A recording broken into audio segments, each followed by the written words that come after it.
Баалуулук деген эмне тагдыр деген программабызда жакшы үйрөнсө билүү да эң чоң баалуулук экендигин айтып келе жатабыз. Бүгүн биз ошол жакшы үйрөн сепкен адамдар жана жакшы үйрөндөр өзгөрткөн тагдырлар тууралуу уктуруубузду улантмакчыбыз. Жакшы үйрөндөрдү себүү дегенде биз ар тараптуу түшүнүп, ар тараптуу элестете алабыз. Ар кандай үйрөн сөзсүз түрдө өнүп чыгат да канча эсе көптөгөн түшүмдөрдү алып келет. Эң маанилүүсү ошол сепкен үйрөндөрүбүз жакшы үйрөндөрбү же кандай? Байкап көрүп сергек болгонубуз абзел.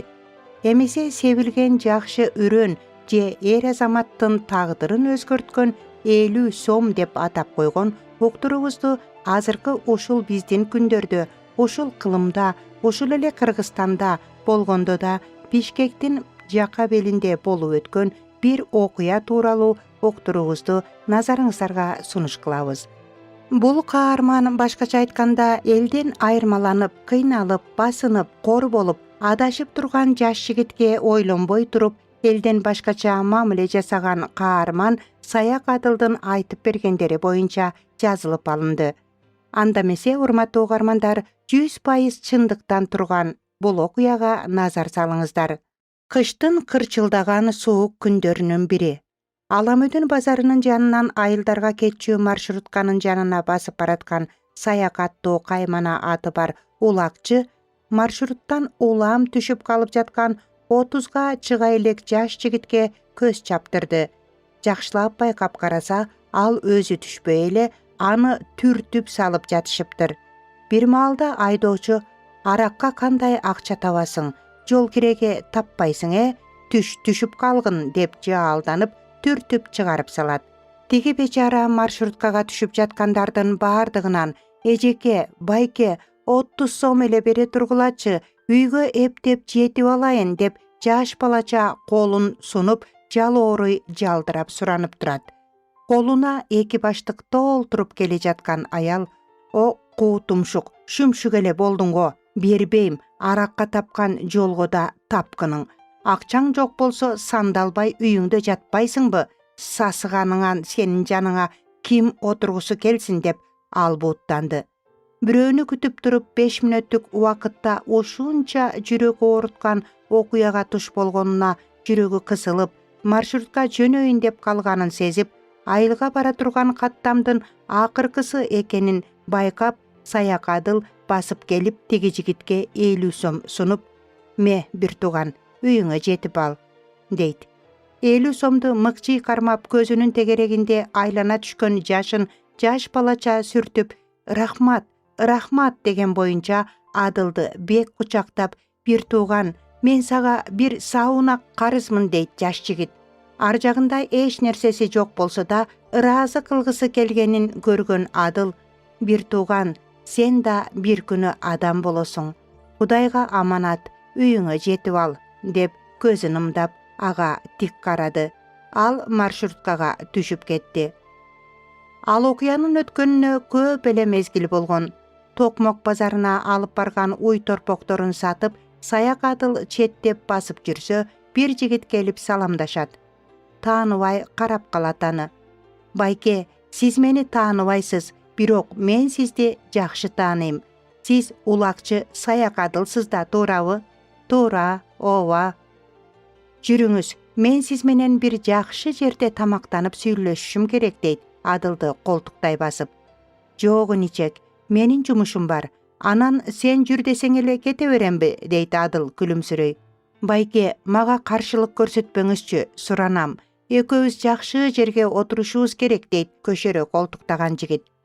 «Жок, мал базардан кийин кантип жакшы жерге отурабыз. Анан калса мен мал тартып келген машинага эле түшүп келген болчумун. Алар менен чогуу кетип калышым керек. Чалып айтып коюңуз аларга, өзүм жеткирип коем сизди, байке» дейт жигит жалоорugансып.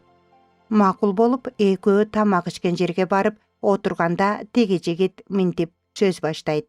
«Мага таң калып карап жатасыз, ага. Сиз үчүн ал күн жөнөкөй күндөрдүн бири болгондур. Бирок мен үчүн ал күн өмүргө кайра жаралып, кайра адам болгон күнүм.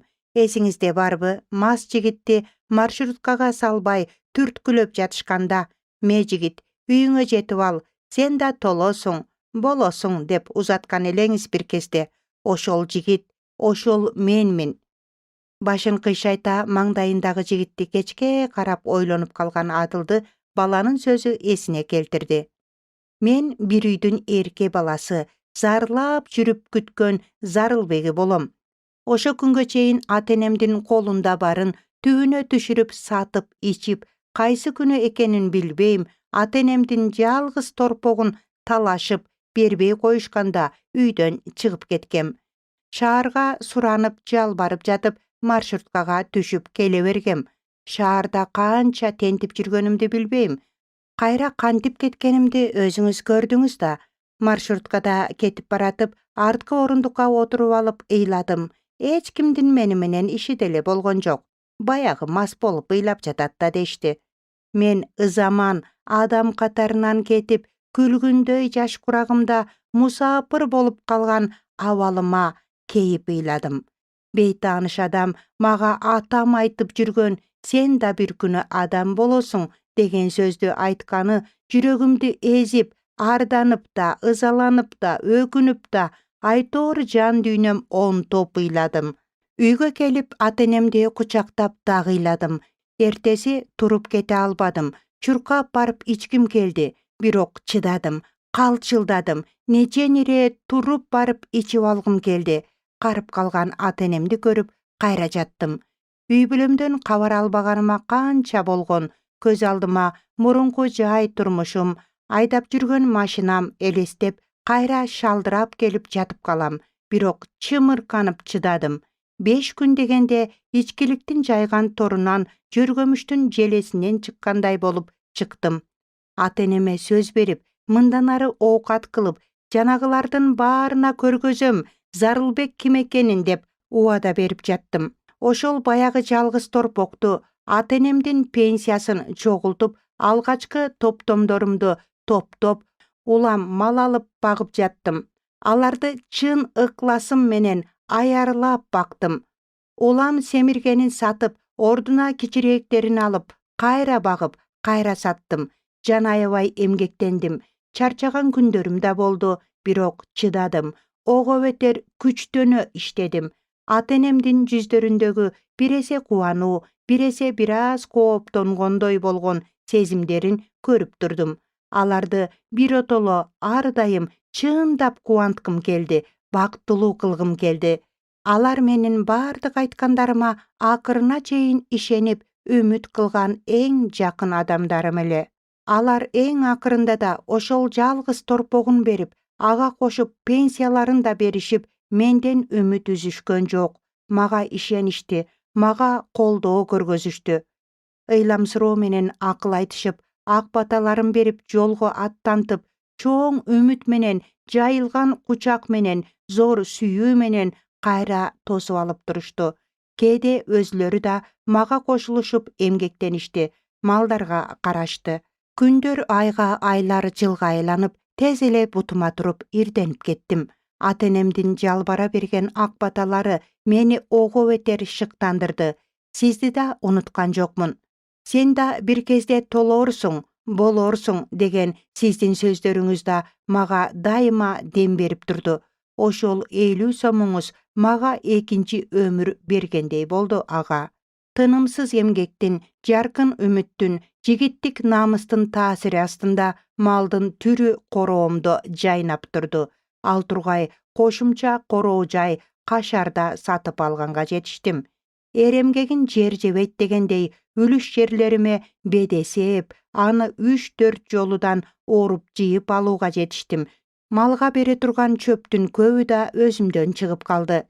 Элди да таң калтырып, кыска эле убакыттын ичинде тез эле көтөрүлүп кеттим. Муну эң биринчиден мен ата-энемдин күндө бир нече жолу берген чыныгы мээрим кошулган ак баталарынын аркасында болду дейм. Анткени мен аларды чексиз сүйүп, чын жүрөгүмдөн сыйлайт элем. Ал тургай ошол байкалбай келип, мени анан биротоло ээлеп алган арактын азгырыгынан, кишенинен чыга албай кыйналып жүргөн кезимде да аларды ичим элжирей жакшы көрчүмүн. Бирок эмнегедир күндөн күнгө аракка азгырылып, акыры анын кулуна айланып калган болчумун. Ата-энемдин мен канчалык арак ичип, аларды кыйнап жатсам да, мага үмүт арткандары, мени жээрип, кубалап салбагандары ого бетер намысыма келтирди. Аларды аядым, кадырлагым келди, бактылуу кылгым келди, бирок кыйналдым. Анан өзүмдү да жек көрдүм. Эчен ирет тилдедим. Кудайга жалынып жалбарып жардам сурадым. Ушул арактын кулчулугунан куткара көрчү, ата-энемди бактылуу кылайын. Зарлап жүрүп көргөн балдары азап алып келген Зарылбек эмес, бакыт алып келген, сыймык алып келген Зарылбек болсунчу деп ыйлаган күндөрүм көп болгон. Кудай үнүмдү укту, жардам берди, эрк берди, чыйралтты. Акыры адам болуунун жолуна салды. Адамдарда эсине келип жетишпей калгандай аралыктын ичинде мендеги өзгөрүүлөр күндөн күнгө гүлдөп өсүү жагында гана болду. Тагдырдын тамашасын карасаңыз Адыл. Бир кезде мени желкемен алып түшкөн шопур азыр менин шопурум болуп кызмат кылат. Малдарымды, чөп жемдеримди ары бери ташыйт. Башка керек маалда ата-энемди дагы ташыйт. Ал эми ошондо 30 сом бербеген, мени жаман сөздөр менен кагып силкип тилдеген аял жана башка 1-2 аял менде саанчы болуп иштешет. Короомдун чет жагына узун 2 бөлмөлүү үй салып, тигүү цехин да ачып койгом. Ал жакта да айылдаш кыз-келиндер иштешет. Ошол жердеги ошол маршруткадагы эркеги да аялы да бүгүнкү күнү мага кызмат кылышат. Уйсаап, кык чыгарышат. Бир кезде Куутумшук, Шүмшүк атка конгон болсом, азыр Зайырбек эмес, Закемин. Ошо Заке болуп калганыма сиз чоң себепкер болгонсуз. Сиздин мага болгон ишеничиңиз менин жашоомду түп тамырынан бери өзгөрттү, менин көзүмдү ачты.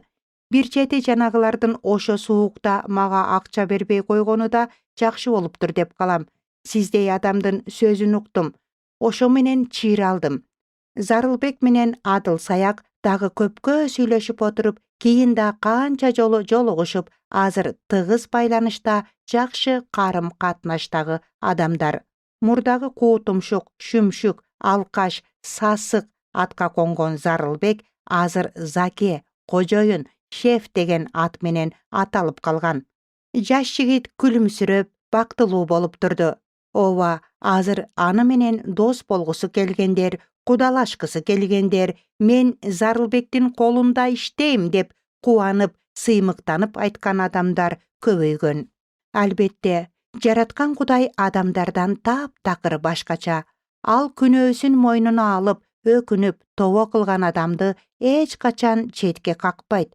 Ананда ыйык жазууда жакшылык кылуу жөнүндө көптөгөн сөздөр жазылган. Ышая пайгамбардын китеби 1-бөлүм 17-аяттан 19-аятка чейин мындай сөздөр айтылган. Жакшылык кылганды үйрөнгүлө, чындыкты издегиле, эзилгендерди куткаргыла, жетимдерди коргогула, жесирлерге болушкула. Ошондон кийин гана келгиле, ошондо талкуулап көрөбүз дейт Теңир. Эгерде силердин күнөөлөрүңөр кыпкызыл болсо, мен аны аппак кардай агартам. Эгерде кочкул кызыл болсо, мен аны ак жүндөй агартам. Эгерде тилимди алууну каалап, мени уксаңар, анда жердин ырыскысынан жейсиңер. Ал эми Римдиктерге жазылган кат 2-бөлүм 6-7 аяттарда болсо минтип жазылган. Кудай ар бир адамга иштерине жараша тиешесин берет. Даңкты, урмат-сыйды жана өлбөстүктү туруктуулук менен жакшылык кылуу аркылуу издегендерге түбөлүк өмүр берет. Ошол эле Римдиктерге жазылган катта 12-бөлүм 17-аятта жамандыкка жамандык менен жооп бербегиле, тескерисинче бардык адамдардын алдында жакшылык кылууга аракеттенгиле деп жазылган. Галатиялыктарга жазылган 6-бөлүм 7-10 аяттарда мындай сөздөр бар. Алданбагыла, Кудай шылдың болбойт, анткени адам эмнени сепсе ошону орот. Себеби өзүнүн күнөөкөр табиятына сепкен адам күнөөкөр табиятынан чирий турган нерсени алат. Ал эми урухка сепкен адам урухтан түбөлүк өмүрдү алат. Жакшылык кылып жатып кейибейли, анткени алсырап калбасак өз учурунда жыйнап алабыз. Ошондуктан убакыт барда баардыгына айрыкча ишенимибиз бирлерге жакшылык кылалы. Жакшылык кылуу жөнүндө ыйык жазууда өтө эле көп айтылган, бирок айтылган нерсени окуп же билип коюу гана жетишсиз. Биз ал сөздөрдү турмушта аткаруучу болуп жашаганга аракеттенгенибиз жакшы. Ал эми жогорудагы азыркы күндүн таржымалында айтылган Зарылбек менен ата энесинин ортосундагы мамиленин тазалыгы жана жылуулугу да Кудайды кубанта турган кырдаал. Анткени ал тууралуу ата эненин батасы тууралуу да Кудайдын сөзүндө мындай деп жазылган: Кудай теңириң берип жаткан жерде өмүрүң узун болсун десең, ата энеңди сыйла. Чыгуу китеби 20-бөлүм 12-аят. Ооба, ата энесинин батасын алган, аларды сыйлаган жана аларды урматтап кадырлаган балдар узак жашайт жана алардын иштери да ийгиликтүү болот.